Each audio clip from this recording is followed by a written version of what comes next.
سورہ بقرہ کی آیت نمبر 129 ہے۔ ابراہیم علیہ السلام دعا فرماتے ہیں کہ اللہ تعالیٰ ان میں ایک ایسا رسول بھیجیے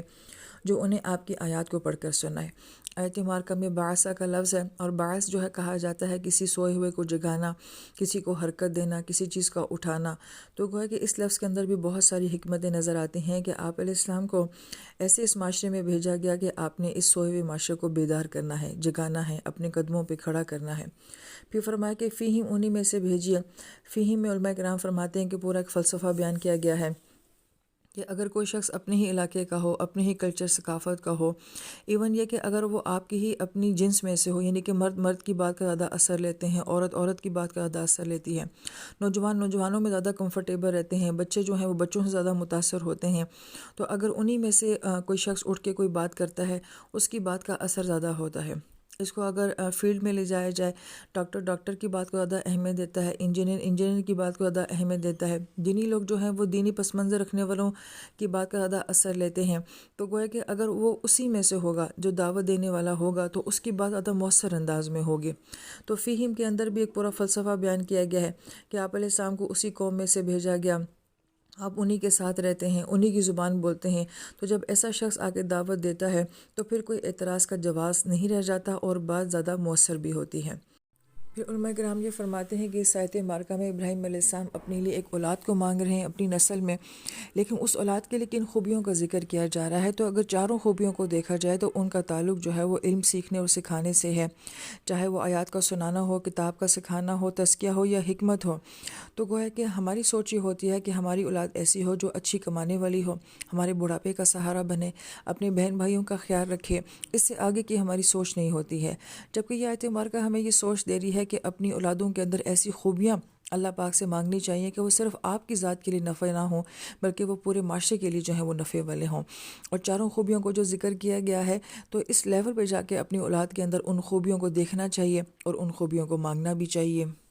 اس آیت مبارکہ کی بہت اہمیت جو ہے وہ بیان کی جاتی ہے۔ اس کی وجہ یہ ہے کہ 4 مرتبہ غالباً اس آیت مبارکہ کا قرآن پاک میں ذکر ہے۔ ایک مرتبہ ابراہیم علیہ السلام کی یہ دعا سورہ بقرہ میں، اور 3 مرتبہ اللہ پاک کی طرف سے اس آیت مبارکہ کا ذکر کیا گیا ہے۔ تو غالباً اس کی کوئی اہمیت ہے، تبھی اس کا اتنی مرتبہ جو ہے قرآن پاک میں ذکر ہوا ہے، اور اس کو سورہ جمعہ میں کافی تفصیل کے ساتھ بیان کیا گیا ہے، جو چاہیں تو وہاں سے سن بھی سکتے ہیں،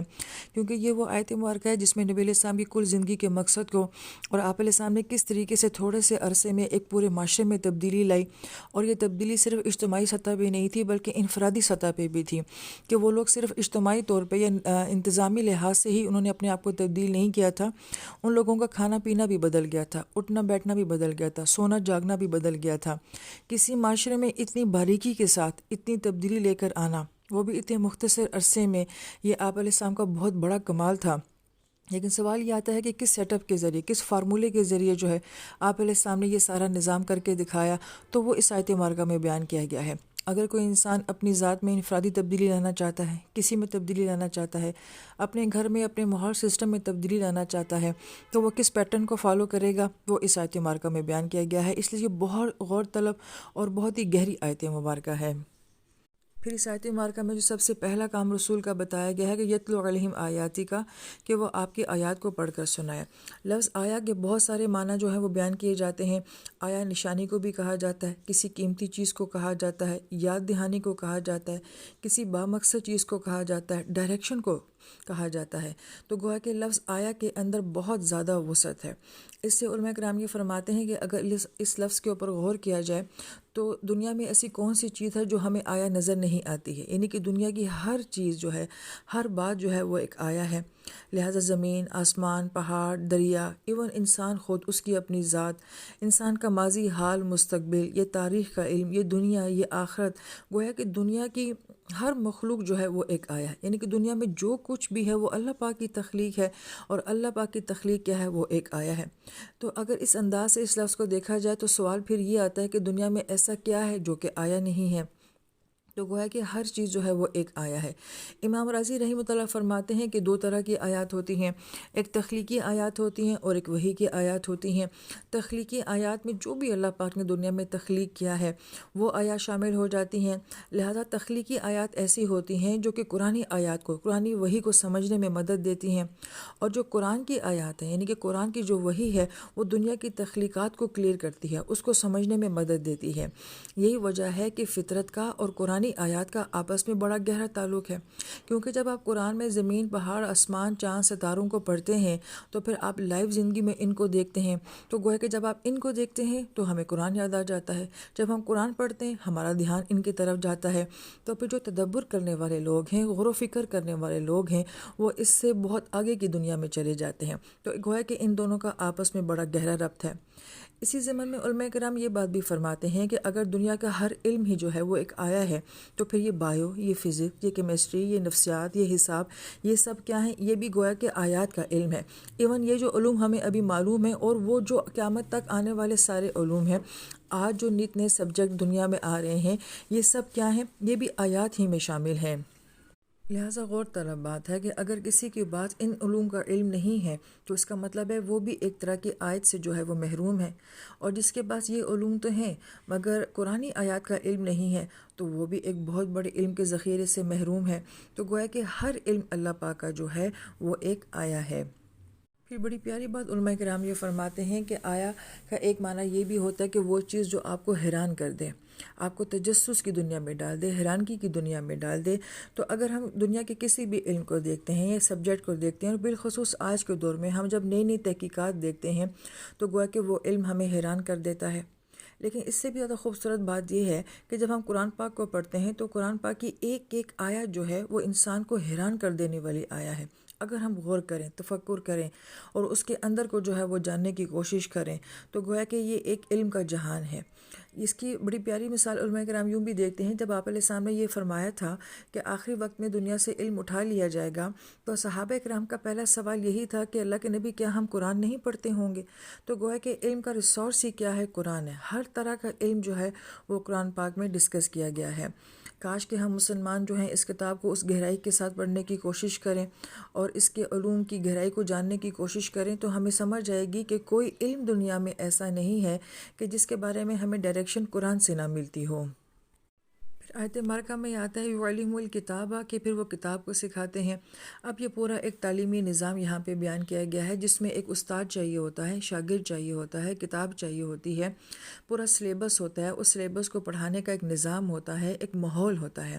پھر کہیں جا کے یہ علم جو ہے وہ سیکھا اور سکھایا جاتا ہے۔ یہی وجہ ہے اس کو باب تفعیل کے ساتھ بیان کیا گیا ہے کہ وہ کام جس میں وقت لگتا ہے،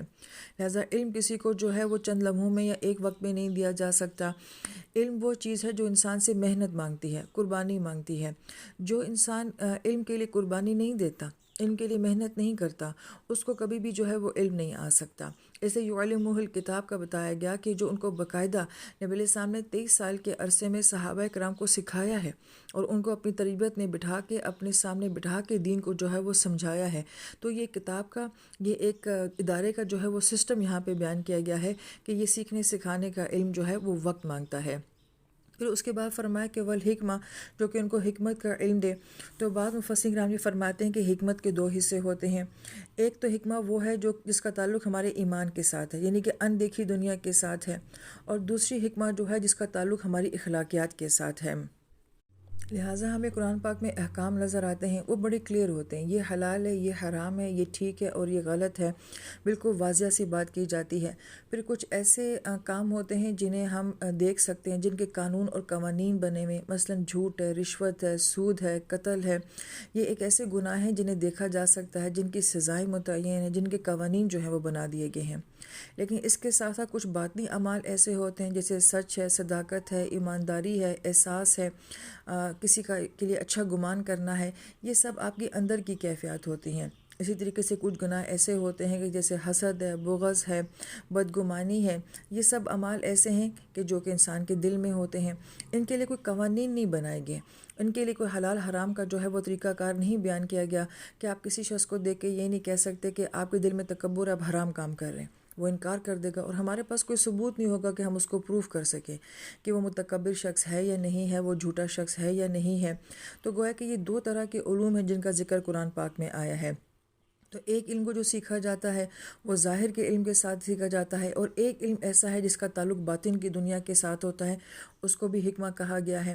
بعض علماء کرام نے حکمت کی جو تفسیر بیان کی ہے وہ سنت سے کی ہے، تو علماء کرام فرماتے ہیں کہ اس میں بھی کوئی فرق نہیں ہے، اس لیے کہ نبی علیہ السلام کی جو سنت ہے وہ آپ علیہ السلام کے دراصل میں اخلاق ہی تو ہیں۔ آپ علیہ السلام کی ساری زندگی کیا ہے، وہ اخلاق ہے، لہٰذا اخلاق سنت ہے اور سنت حکمت ہے، تو یہ سب آپس میں مناسبت رکھتے ہیں۔